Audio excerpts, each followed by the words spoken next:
Sesampune ledakan bom di Benin, Surabaya, Indonesia banget muatang undang-undang anti terorisme sejeroning ngarepin kawentenan teroris. DPR RI kasarengin pemerintah kaptiang digelis ngesahang revisi undang-undang terorisme.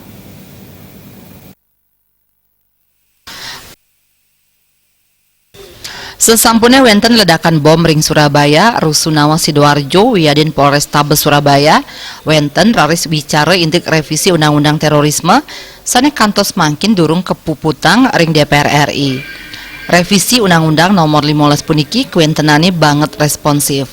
Mapaiketan ring wacana punike, anggota DPRD Provinsi Bali iketut karya saatnya mausang undang-undang terorisme sampun sepatutnya nih presiden digelis kepuputang santukan kepolisian ketureksain kuatesin antuk undang-undang risa jeroni ngambil pemargi ring lapangan.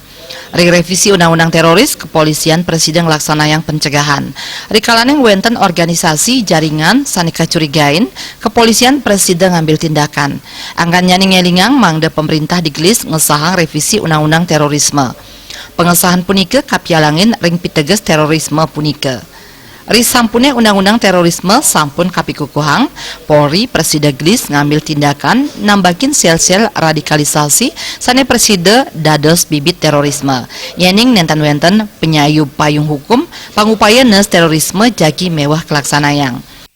Kami atas nama lembaga DPRD dan tadi sudah kami instruksi, sudah ada pernyataan sikap resmi dari DPRD Provinsi Bali.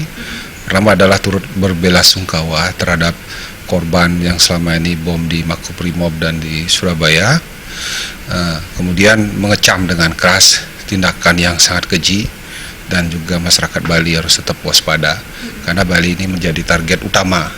Karena kalau Bali terjadi bom itu akan teroris itu tujuannya akan mencari perhatian dunia. Nah, kemudian masalah undang-undang terorisme ya tentunya ini adalah sangat mendesak sekali harus disahkan karena selama ini kan kepolisian, Polri itu kan selalu kalah langkah karena keterbatasan daripada undang-undang. Mereka ketika melakukan undang-undang KUHP yang baru ini tentu harus ada dua alat bukti dan sebagainya baru mereka bisa melakukan tindakan. Nah, sehingga undang-undang terorisme ini yang nanti akan dirancang mereka itu bisa melakukan pencegahan sehingga dengan ketika ada organisasi, ada jaringan, ada individu walaupun mereka belum memenuhi alat bukti, kepolisian bisa menindak. Krama Bali keaptiang mangdes tate tangar Wiadin urati ring palemahan ipun. Krama taler mangdes saling iwangang santukan katreptian widangan wantah amongan samian angge. Agung Ria Miwah Bayu di Bali TV.